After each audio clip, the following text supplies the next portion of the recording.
বিগত সময়ে বাংলাদেশে এমন বিচারপতি তৈরি হয়েছিল যারা বলতো, যারা স্কাইপের মাধ্যমে পরামর্শ করে চক্রান্ত করে বিচার ব্যবস্থাকে কলঙ্কিত করেছিল, যারা বিগত 16 বছরে ফ্যাসিবাদকে বাংলাদেশে ইস্টাবলিশ করেছে।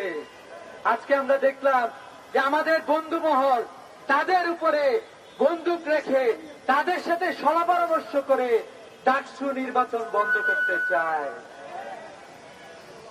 আমরা আরো দেখতেছি আজকে ঢাকা বিশ্ববিদ্যালয়ের পরিবেশ নষ্ট করার জন্য ছাত্রদল ক্যাম্পাসে বহিরাগতদের নিয়ে মিছিল করেছে। আমরা পূর্বে দেখেছি রোকেহাটে ছাত্রদল ছাত্রীদের উপরে হামলা করেছে, শামসুন্নাহারে হামলা করেছে, বুয়েটে